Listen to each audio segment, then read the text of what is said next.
మధుపదం YouTube ఛానల్లోని అన్ని వీడియోలు వరుసగా చూడాలనుకుంటే సబ్స్క్రైబ్ చేసుకోవడంతో పాటుగా బెల్ అంటే గంట గుర్తును కూడా నొక్కి ఆల్ని సెలెక్ట్ చేసుకోండి. అహంతో కూడిన నేను ప్రతి ప్రాపంచిక విషయం పట్ల ఒక అభిప్రాయాన్ని లేదా భావాన్ని ద్వితీయ మనసులో ఏర్పరచుకొని దాన్నే మళ్ళీ మళ్ళీ వాడుతూ ఆ భావాన్ని గట్టిపరుస్తూ ఉంటాను.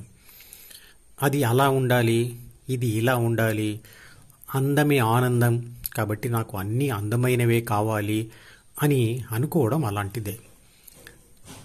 నా అభిప్రాయానికి అనుకూలంగా ఉన్నది మంచి అని, వ్యతిరేకంగా ఉంటే చెడు అని విభజిస్తాను. ఇవే ద్వంద్వ భావాలు. కళ్ళ వెనకాల ఏర్పడుతున్న ఏ ప్రతిబింబమైనా ఎప్పటికీ ఒకేలా ఉంటుంది మరియు కనబడుతుంది. చంటిపిల్ల చూస్తున్నది ఏదైనా ఇదే విధంగా భావరహితంగా ఉంటుంది. ఇదే వివరణ ఇతర జ్ఞానేంద్రియాల ద్వారా వస్తున్న విషయాలకు కూడా వర్తిస్తుంది. కానీ దాని మీద ఇదివరకే ఏర్పరచుకున్న ఒక భావం దానికి జత కలిసినప్పుడు అది మంచిది లేదా చెడ్డది అని, లేదా అది అందంగా ఉంది లేదా అందంగా లేదు అని అంటూ ఉంటాము.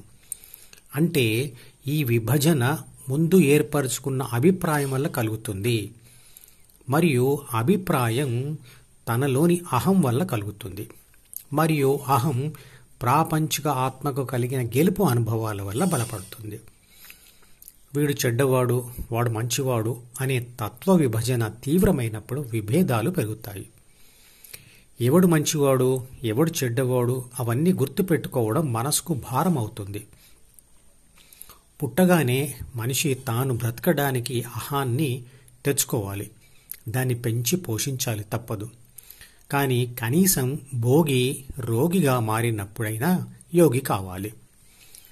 ప్రాథమిక మనసును చదివిన నేను అహం మీద ఫోకస్ చేస్తేనే కానీ ద్వితీయ మనసులోని ఇతర ప్రాపంచిక సమాచారాన్ని మరియు కోరికలను చదవలేను మరియు బాహ్య ప్రపంచం మీద దృష్టి పెట్టలేను. కాబట్టి అహం వదిలితే బాహ్య ప్రపంచం నుండి విముక్తి దొరుకుతుంది. అవసరమైనప్పుడు అహం అనే డ్రెస్ వేసుకొని ప్రపంచంలో తిరిగి పని కాగానే దాన్ని వదలాలి. ప్రపంచంలో ఎంత ఎక్కువగా తిరిగితే, ఎంత ఎక్కువ పనులు చేస్తే, ఎంత ఎక్కువ గెలుపు అనుభవాలు పొందితే అంత ఎక్కువ ప్రాపంచిక జ్ఞానం, పాండిత్యం, సమర్థత కలుగుతాయి మరియు అంత ఎక్కువగా అహం బలపడుతుంది.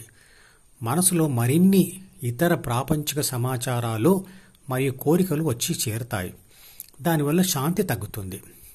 ద్వితీయ మనసులో అహం కూడా సమాచారం లేదా సూచనల మీద ఆధారపడి ఉండేది అయినప్పటికీ మరియు అది ఇతర సమాచారం మరియు సూచనలతో కలిసి ఉన్నప్పటికీ నేను మొట్టమొదటిగా ఫోకస్ చేసేది అహం మీదే.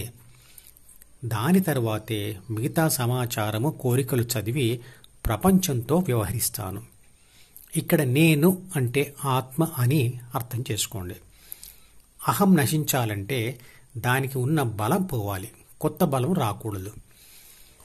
ఆ ఉన్నది పోవాలంటే ధ్యానం చేయాలి, కొత్తది రాకూడదంటే ప్రపంచానికి దూరం ఉండాలి. ఇదే కృష్ణుడు చెప్పిన అభ్యాస వైరాగ్యములలోని ఒకటైన వైరాగ్యం. బలమైన అహం స్వార్థపూరితమైన పెద్ద కోరికలు కలిగిస్తుంది, పెద్ద పెద్ద పనులు చేయిస్తుంది. ఓటమి కలిగితే అంత బలంగానే గాయపడుతుంది.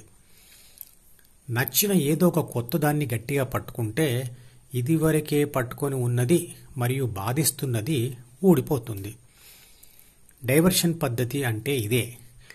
మానసికమైన బాధను వదిలించుకోవడానికి తాత్కాలిక శాంతినిచ్చే పద్ధతులు అంటే సినిమాలు, మద్యం తాగడము, ఆటలు, పాటలు, ఇష్టమైన ఇతర పనులు పట్టుకుంటే ఆ పనులు లేదా అవి అయిపోగానే మళ్ళీ ఆ బాధ ముందుకు వస్తుంది. కానీ శాశ్వత శాంతిని ఇచ్చే డైవర్షన్ పద్ధతియే ధ్యానం. ధ్యానంలో ప్రాపంచిక నేను అహాన్ని వదిలి హృదయంలో స్థిరంగా ఉండిపోతాను.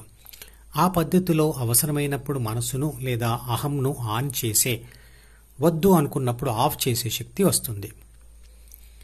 మీరు అహంను ఆఫ్ చేయలేనప్పుడే బాధ తగ్గదు, నిద్ర పుట్టదు.